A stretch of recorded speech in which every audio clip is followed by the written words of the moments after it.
Et bien voilà que se pointe à l'horizon une nouvelle version de Luminar AI. Et même si c'est une version qui apporte des changements dits mineurs, ils sont quand même significatifs, ils sont quand même d'importance en ce qui a trait particulièrement à l'interface donc de Luminar AI. Et c'est ce qu'on examine maintenant. Si c'est votre première visite sur cette chaîne, bonjour, mon nom est Louis Lavoie, je suis l'auteur du blog et de la chaîne fairedelaBellePhoto.com. C'est une chaîne qui s'applique à partager avec vous des trucs, des conseils, des astuces, de même que des découvertes afin que vous puissiez progresser dans le domaine de la photo. Si vous aimez des vidéos comme celle-ci, n'hésitez donc pas à cliquer sur j'aime, n'hésitez surtout pas à vous abonner et que je vois vous vous intéresser à Luminar AI, ben ça tombe bien, j'ai justement plusieurs vidéos sur le sujet. Alors, la mise à jour qui se pointe le bout du nez, ben, c'est la version 1.0.1. Alors, lorsqu'on a un changement à la troisième position du numéro d'un logiciel, à ce moment-là, c'est un changement qu'on considère habituellement comme étant mineur. Mais attention, dans ce cas ici, au niveau de l'interface et surtout au niveau du souterrain, vous allez voir qu'il y a quand même des changements qui sont d'importance. Ce qu'on attend, évidemment, pour ceux qui sont en attente du module Sky 2.0, ben, on va le retrouver lorsqu'on aura une version 1.1 ou peut-être 1.2 à ce moment-là. Là, ce sera intéressant. Il y aura des ajouts d'importance, évidemment, dans ces versions-là. Mais pour le moment, donc, c'est considéré comme étant une modification d'ordre mineur. Je vais commencer par les informations qu'on donne habituellement, ou que Skylum aimerait bien qu'on donne habituellement à la fin seulement de notre présentation. Vous savez, la portion où est-ce qu'on glisse, je vous dirais. Mais moi, je vais commencer avec celle-là parce qu'elle est d'importance. Et là, je suis dans le texte de Skylum au sujet de la mise à jour, et vous allez vous constater, vous allez être en mesure de lire que cette version-ci, qui est d'ordre mineur, a résolu, je vous dirais, ce qu'ils ont identifié comme étant 111 bugs.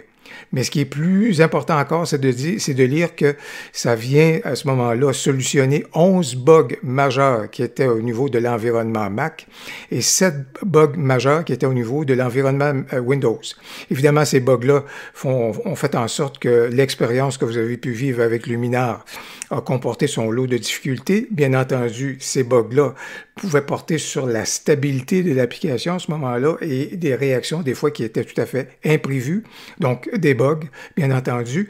Donc, je vais reprendre le texte de Skylum et je vais le mettre dans le descriptif de la vidéo.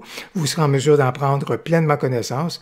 Voilà donc des changements souterrains d'importance quand on vient considérer qu'il y a à peu près plus d'une centaine donc, de bugs qui ont été corrigés avec cette première mise à jour. Donc, au niveau des autres modifications, je vous dirais, après l'installation de cette mise à jour-ci, je vous dirais que c'est toujours bien d'aller vérifier pour voir si, par exemple, si vous avez installé Luminar AI à titre de plugin pour Lightroom, Photoshop, ben c'est peut-être toujours intéressant d'aller vérifier si, effectivement, la greffe est toujours existante. Parce que quand on a des mises à jour, des fois, on peut avoir des surprises. Alors, dans ce cas ici, comme vous pouvez constater, j'étais déjà comme plugin et ça leur résisté donc à la mise à jour.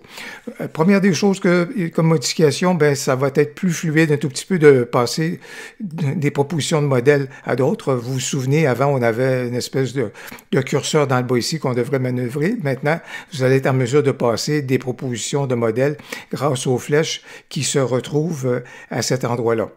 Ça, c'est une chose. L'autre élément, tout de suite, étant donné que je vais profiter que je suis à proximité, vous allez voir que les infobulles sont maintenant présents pour expliquer à ce moment-là davantage quels sont les outils qu'on a. Alors, c'est le cas, par exemple, dans cette série-ci d'outils qu'on a justement dans le haut.